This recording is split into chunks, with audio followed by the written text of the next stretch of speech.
攻正面に入り、レースは淡々としたペースで縦長の展開。各馬娘、虎視眈々と勝負のタイミングを狙っています。三冠馬娘に向けて日本のブルボンは絶好の位置をキープ。それを追う形のライスシャワーは現在5番手でレースを進めています。ブルボンさん集中、ついてく坂を登り、馬娘たちが第3コーナーへと差し掛かります。間もなく勝負どころ、菊花賞も佳境を迎えます。おっと、ここで日本のブルボンが仕掛けた。三冠馬娘に向かって日本のブルボンが一気に先頭へと躍り出た。追いつきたい。もっと近くに。強い日本のブルボン、先頭のまま残り 200m。 しかしその後ろからライスシャワーが迫ってきた。やはり来ました。です想定内です。逃げる日本のブルボン、2馬身以上のリード。しかし外からライスシャワーが猛烈と上がっていく。聞こえる。ブルボンさんの息遣い、それに鼓動。ブルボンさんの考えていることが手に取るようにわかる。離せない。足音が迫ってくる。これは追い上げるライスシャワー、2馬身、1馬身、そして並んだ。日本のブルボンも捉えた。勝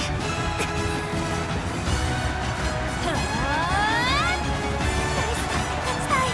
ブルボンさんに勝ちたい。抜けた。先頭はライスシャワーです。赤得点の日本のブルボンを放し、ここでライスシャワーが先頭に立ちました。ライスシャワーが今ゴール。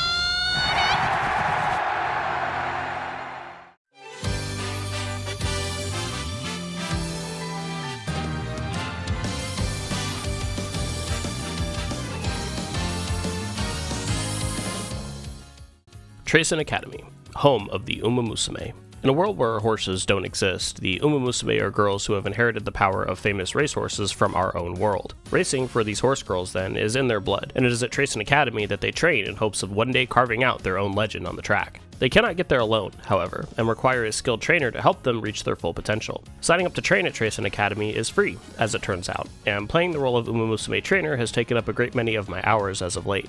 Yes, my friends, with the global release of Umamusume Pretty Derby, I am deep in the horse girl Gacha vortex, and I'll be honest, I ain't even trying to escape. Real quick, this is the Steam port of a mobile game. Most of the action takes place in the left half of the screen, with menus and whatnot on the right side here. It's easy enough to navigate with the mouse, and even with a controller if you're so inclined, with the D-pad snapping between different menu options. Gameplay-wise, Umamusume Pretty Derby is a roguelite racing sim. The game's main career mode plays out in a single turn-based run, with the player's Uma trainee of choice having a set number of turns before they attempt a goal and hopefully pass it to move on to the next. These goals are usually placing in or winning races, and to help your Uma get there, you'll spend their energy meter on different kinds of training to raise individual stats and increase their race performance. Each Uma has their own racing styles and track distances they excel in, so training the right stats and really leaning into a build is key. With limited turns to train, each stat chosen to improve is of course trading the others for that turn and feels impactful. Speed is pretty self-explanatory, I think. Stamina keeps gas in the tank for longer races. Power helps your racer power past and break from the pack when surrounded. Guts improves performance in the final stretch, and Wit helps with navigating around other racers and controls how often a runner's skills activate mid-race. As they take part in these training activities, your racer's energy meter depletes, and the lower it gets, the more likely they are to fail the training and possibly even injure themselves, which may necessitate wasting a turn on an infirmary trip to get her back into fighting shape. A trainee can rest and recover energy to avoid this, but this also uses a whole turn. Working within the energy economy to get the most stat gain out of each turn is one of the big gameplay hooks of Umamusume. There's also a hefty amount of RNG that can impact an individual run. The character you choose, as well as the 6 support card deck that comprises your build for the run, all have events that can trigger at random after taking a turn action, oftentimes with choices you make dictating an outcome. These can be everything from stat gains, a skill tip, or energy restores, to developments that may put your trainee in a better or worse mood, affecting their performance in both training and the races themselves. A turn can be spent on recreation activities for mood maintenance, but, much like resting, must be balanced alongside training to avoid missing out on overall stats and falling behind the competition. Skills also keep an Uma competitive and can be bought with skill points. A small amount of skill points will be earned while training any stat, with even more handed out post-race. Turns and energy can be spent on running extra races between goals to gain these points and represent another interesting choice in build creation and turn management. The skills themselves can have very strong effects, like boosting speed on a straightaway, recovering stamina while cornering, or even decreasing the speed of other racers. These are not guaranteed to fire every race, but as mentioned before, happen more often with a higher wit stat. Which skills you have access to depends not just on which Uma you're working with this run, but also the 6 cards you choose for your support deck. The deck represents your character's chosen friends, and they will show up randomly for different training activities, increasing a bond meter for any characters present when a training day is chosen. Getting these bonds high enough on a run results in a friendship training chance, which gives even better stat gain, and the training itself will level up the more it's selected, resulting in a snowball effect when focusing hard on individual stats. What cards you have access to is going to depend on your luck in the game's Gacha store, and we'll talk about that store a little more later, but effectively, you're going to want to build your deck for the character you're training and what races they have on their career schedule. A majority long-distance runner, for example, will want to focus more on stamina than an Uma who specializes in short-distance sprints. Meanwhile, your character's preferred racing style, or even a particularly difficult race in the career schedule, may have you selecting one stamina or power card over another for the passive abilities or skills they provide, even if you're training the same stat.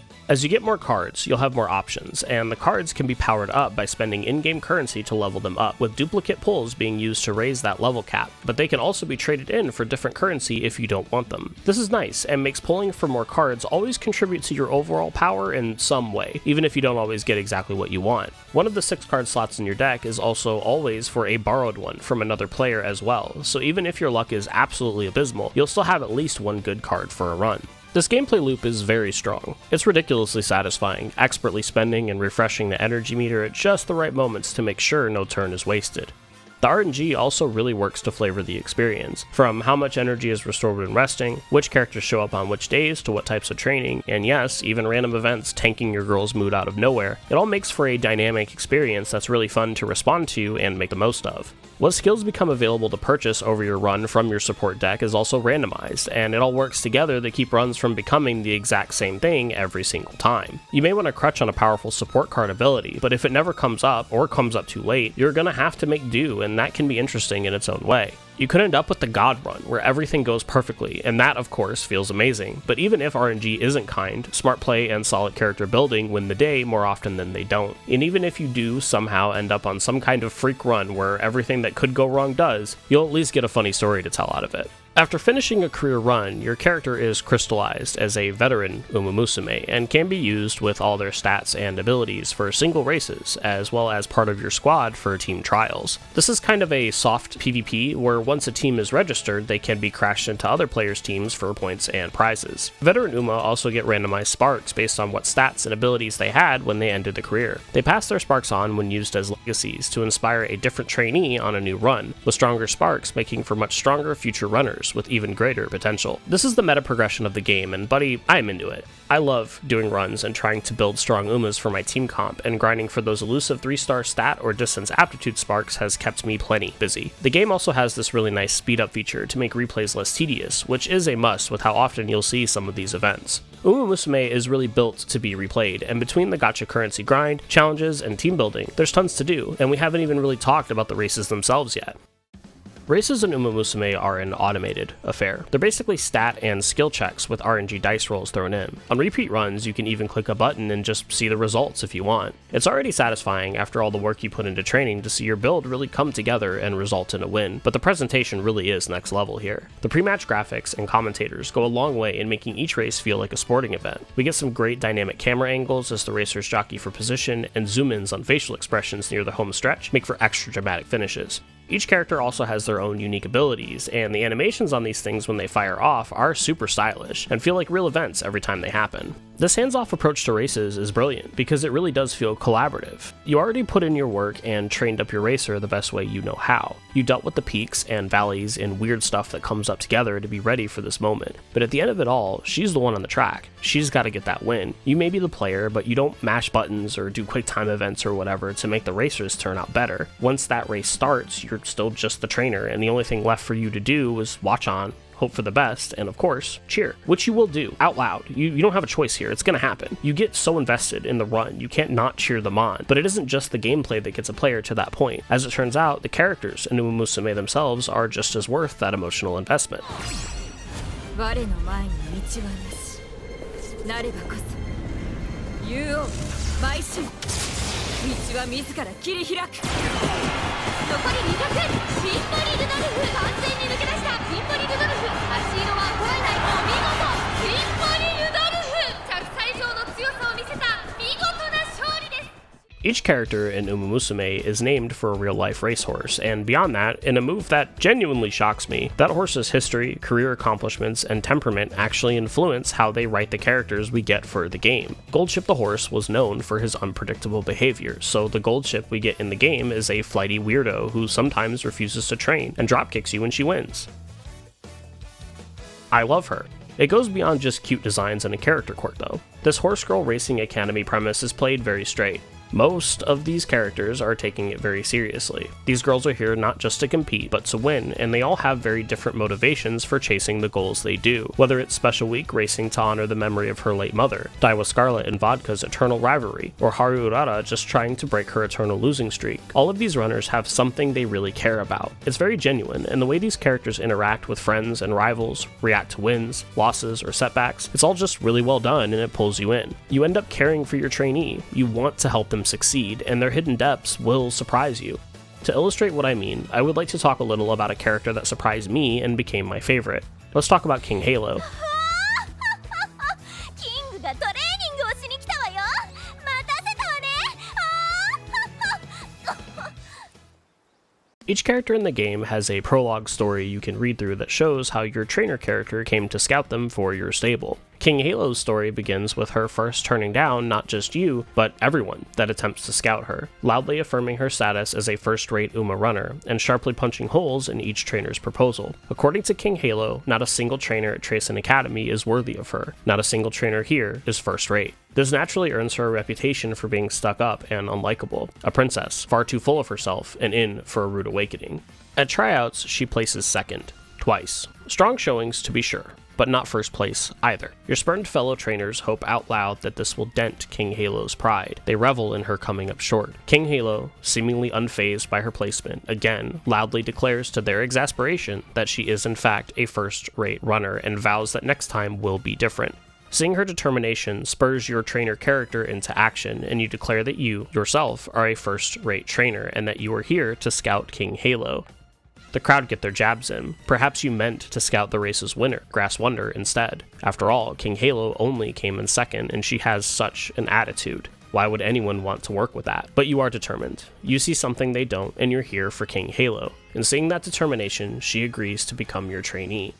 Given the kind of proper and prideful character she is, you'd probably think King Halo would immediately begin talking down to you as her trainer like you're some kind of commoner. Her mother was a great runner in her own right, and with her legacy, greatness is assumed for King Halo. She even has that Ojo-sama laugh. Perfect. Alone, after the exchange in front of the crowd, King Halo instead expresses concern for you, her new trainer. She asks if you truly understand what calling yourself first-rate in front of everyone will do. People are going to laugh at you and make fun of you behind your back, she says. The world will crush your shoulders, but you can't take those words back. The real-life King Halo was a horse with an impressive pedigree, with both of his parents having won many high-profile, long-distance races. King Halo, however, was not able to live up to the expectations of his parentage, having never won any of the same kinds of races his mother and father did. Later in his career, however, King Halo would find his stride with shorter-distance races, succeeding outside of the shadow of his parents. This general career trajectory actually carries over to Umamusume's King Halo as well. See, each runner in the game has different aptitudes out of the box for different distances and racing styles. Just looking at the stats, King Halo is obviously a sprinter, but in trying to follow in her mother's footsteps, her early career is defined by struggling through medium-length races until she comes to the realization that running shorter distances might actually be a better fit for her. The catalyst for this realization is pretty rough though. Right in the middle of King Halo's career schedule is the Kikuka Show, a long-distance classic race, a chance to prove once and for all that she has talent, that she is first-rate, just like her mother. See, the goals of the 4 races prior to this one are just to place in the top 5. King Halo doesn't have to win these, but she can't crash out and give up either. She has to feel like the potential is there for her to be what her mother was to keep her going, even if it's been a difficult run so far. This determination is what defines King Halo. King Halo, however, is not built for the Kikukusho. Her goal here is just to run in it. This is a race she is meant to lose.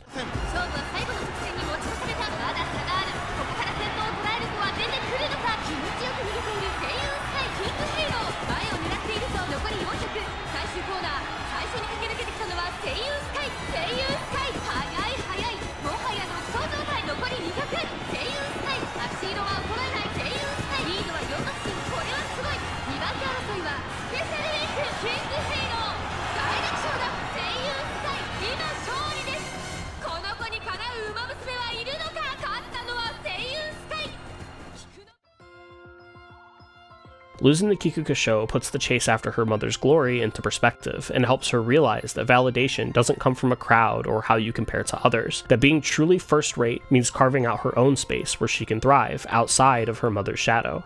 This is where she resolves to become King of the Mile, and both King Halo and the player can start to focus on what she's really good at, making for a much easier career back half. And that right there is that storytelling through gameplay mechanics that we love to see on this channel. It's really great stuff. King Halo's mother is also awful to her, by the way. She'll ring up her daughter after races and call her talentless and ask her why she doesn't just give up. Even if you manage to win the Kikukusho somehow, when King Halo gets her mother on the phone, eager to share her undeniable success, her mother calls the win a fluke and praises the other racers over her own daughter. Nope, we are gonna win. We're gonna win every race from now on. I don't care what it takes. We are gonna shut her up together.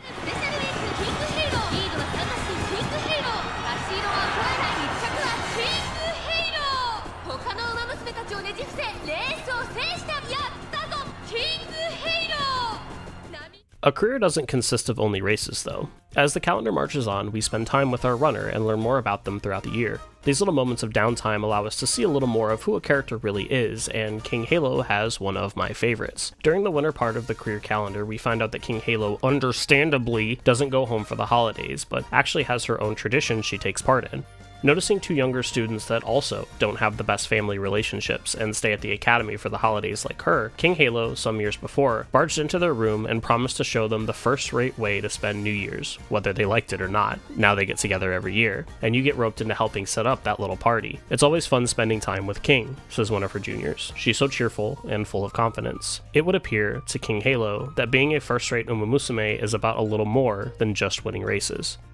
So again, we'll get into the gacha stuff in a bit, but each character has a rarity to them, from 1 to 3 stars. You can level up their star count with star pieces, which you get by rolling duplicates of them or purchasing them with a statue currency. There's a default racing outfit that everyone uses, but you can unlock their signature race wear by getting that star level up to 3. This also buffs their stats. Some characters, right out of the gate, are 3-star characters, with strong stats and cool designs. King Halo is a 1-star Umamusume, a common. All that talk about being first-rate and she's statistically one of the worst characters in the game out of the box. All that talk about the honor of being her trainer and tons of people are going to have her around whether they want her or not. She's a little obnoxious and bites off more than she can chew, making her career run way harder than it needs to be. As a 1-star trainee, it's gonna be a lot of work to get her up to that 3-star and really make her stand out. It'd probably be a lot easier to just move on to a different character with stronger stats and a better understanding of their own abilities. So of course I got her to 3 stars for that racing fit. Of course, we won the Kikukusho. Of course, King Halo is one of the highest rated veteran Uma I got. We are both first rate, and don't you forget it. King Halo, of course, is just one character, but there's a whole stable here, each with their own histories, goals, and personality quirks.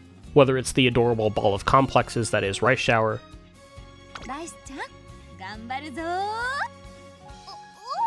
or Mihono Bourbon and her mecha mannerisms, マスターの血色不良を死にステータス疲れ気味と判断しピーエネルギーが切れました3秒後に爆発します3、2、1申し訳ありません冗談つまりメカジョークです疲れはジョークで癒せるとのデータがありましたので癒せましたでしょうか There's someone here for everyone.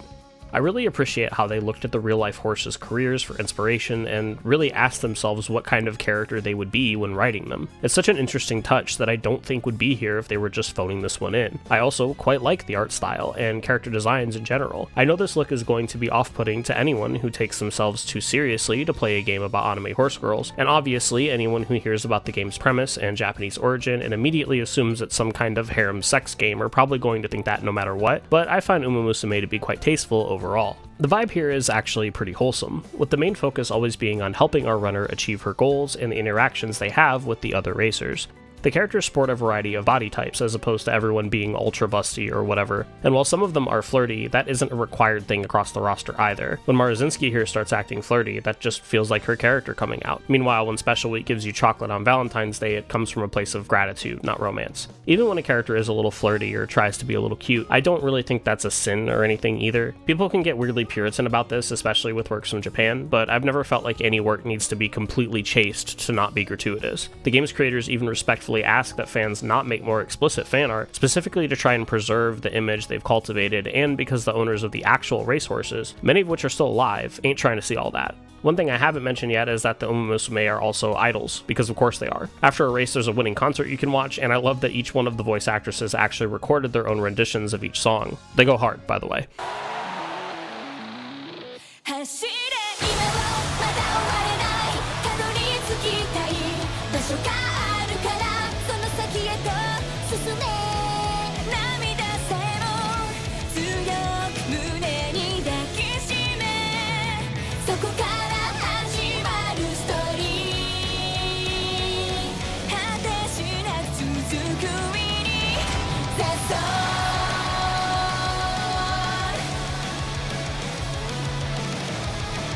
Usually when I enjoy something as much as Umamusume Pretty Derby, I'd want to give it the you should play treatment, which is kind of the main series on my channel here. As much as I would love to do just that, and I do love this game, I don't really feel comfortable making a blanket recommendation here because Umamusume is a gacha game. What this means is the resources in the game, both trainee characters and the stat boosting support cards you equip for career runs, are acquired through randomized purchases. You earn currency while playing, and you can spend that currency on either one random item or save for 10 at once with a higher rarity guaranteed, so to me at least it always makes sense to save for the 10 pull. On top of earning said currency while playing, you can also just purchase that currency outright with real money. I am not saying it's impossible to engage with this model in a healthy way. Matter of fact, this is my first gacha game and I'm doing pretty okay with it. I always feel like I have stuff to do in the game and don't really ever feel pressured to spend more to get better stuff. I work with what I got, and when I pull and get new stuff, that's cool too. But we're all different, and there are people who don't have the luxury of engaging with this kind of thing casually. With this kind of system, pulling better, rarer stuff instead of less desirable common items can feel like a big win, and some people are very susceptible to the rush that comes with that. Win or lose, the player can open their wallet and spend actual money on more pulls, and for certain people this can be very dangerous. I'm not going to claim to know all the science of gambling addiction, I am no expert here, but we do have enough data to know that for at least some of the population, this goes much further than simply having more willpower or whatever. It is a very powerful chemical stimuli for some, and for those people, these gacha models can be quite predatory. This doesn't mean that I think Umamusume, or any gacha game for that matter, is inherently evil. I know there are some folks that are quite militant about that, but I am not one of them. As I have clearly stated, I really enjoyed this game, and I haven't felt any pressure to spend more on it. I am also, however, not really that into gambling, and I'm not super susceptible to FOMO. If that is your struggle, gachas in general may not be the best fit for you. I know gacha players have a habit of claiming their favorite one as the ethical gacha, but that risk is there no matter how generous the game is, and I wouldn't feel right broadly recommending something that does have the potential to be harmful to folks. Doesn't mean you're a bad person if you play or like gachas or that you can't engage with them in a healthy way. I just want anyone that may be inspired by this video to try the game to be careful. The game is free, but that's how they get you. It should also be noted that the game requires an internet connection to play at all, and that can also be a limiting factor for some folks. This is a really fun universe they've created though. The characters and the general vibe are just really nice, and if that pulls you in, but you find the gacha stuff to be kind of scary or off-putting, I highly recommend the anime. It has the same cute, wholesome vibe the game does. The characters are just as likable and quirky, and it can get really dramatic and suspenseful at times. The show actually has some pretty thoughtful things to say about the nature of competition as well. It's really compelling, and if you do watch the show and don't end up a fan of Rice Shower, you're not allowed to tell me that. You can have your wrong opinions, just keep them away from me. Uma Musume Pretty Derby really is something special. I never was one for gacha games personally, and have always been a little leery of the free-to-play model, if only because I just kind of preferred the agreement that is a game purchase. I give you money up front, you give me a game. Obviously this is not equal across the industry, and tons of publishers will be scummy no matter the monetization model, but hopefully you get my point. This is on top of the fact that I have an embarrassing amount of games in my Steam library that I've already paid for and haven't touched yet, so free-to-play games can sometimes feel a little wasteful, if that makes sense. Like I should probably play the stuff I already bought, right?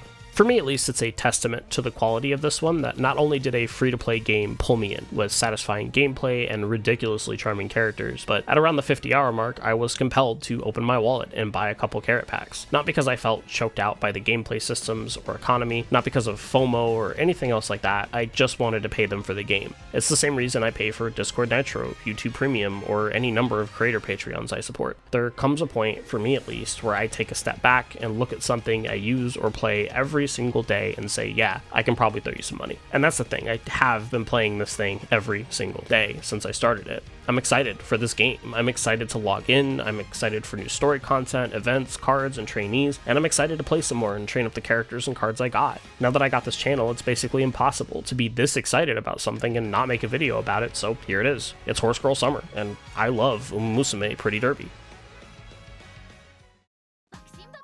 Alright, that's the end of the video. If you made it all the way here, first off, thank you for watching and listening to me talk for way too long about the Cartoon Girl horse game. I got more videos. There's a playlist in the description, and if you really want to make a stranger's day, you can hit that sub button. I'm pretty close to 1,000 subs, and I would love to hit that milestone. It really does make my day when I get that notification on the phone that's like, hey, this person subscribed, they like what you're doing. Don't matter how bad the day's been, it picks me right up. If you want to leave a comment, I'd love to hear who your favorite Uma is. Y'all know I like King Halo, but who y'all got? I feel like the characters are all so good, there really isn't a wrong answer there, but yeah, that's it. Thank you again for watching, and maybe I'll see you in the next one.